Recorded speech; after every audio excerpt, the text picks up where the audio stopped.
November 5వ తేదీ కార్తీక పౌర్ణమి బుధవారం.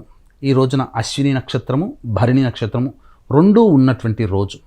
ఈ రోజున సూర్యోదయానికంటే ముందే నిద్రలేచి కాలకృత్యాదులు తీర్చుకొని శివుడికి అభిషేకము లేదా శివుడికి అర్చన లేదా శివ సహస్రనామ పారాయణము, తులసి చెట్టు దగ్గర ఆవునేతితో దీపారాధన చేసి విష్ణు సహస్రనామ పారాయణం చేసి శివాలయానికి చేరుకొని అర్చనాది కార్యక్రమాలు జరుపుకోవాలి.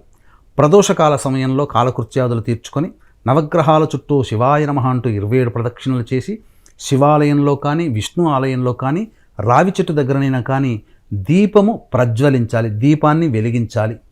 అలాగే అరటి డొప్పలనైనా కానీ లేదా ఏదైనా ఆకు డొప్పలనైనా కానీ పుష్పపు ఒత్తి, బొడ్డు ఒత్తి అంటారు, ఆవు నేతిలో ముంచి ఆ ఒత్తి వెలిగించి తటాకములో, సరస్సులో లేదా నదుల్లో కానీ ఈ యొక్క దీపాన్ని వదలాలి.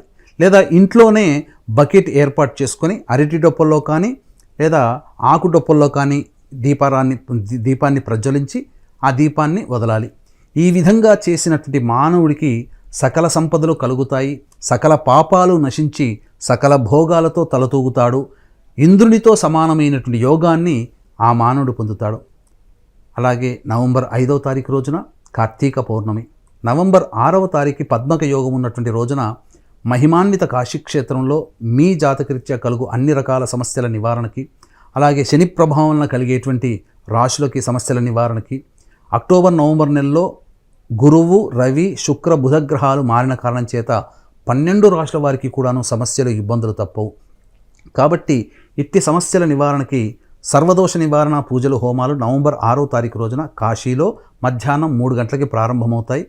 కాబట్టి 2 గంటల లోపల, మధ్యాహ్నం 2 గంటల లోపల మీ గోతనామాదులు నమోదు చేసుకోవచ్చు. ఈ కార్యక్రమంలో నమోదు చేసుకున్నటువంటి వ్యక్తులకి శక్తిపాతము చేసినటువంటి కరుంగలి మాల ఇవ్వడం జరుగుతుంది. అవకాశం ఉన్న వాళ్ళు స్క్రీన్పై కనిపిస్తున్నటువంటి నెంబర్లకి కాంటాక్ట్ చేసి పూర్తి వివరాలు తెలుసుకోవచ్చు.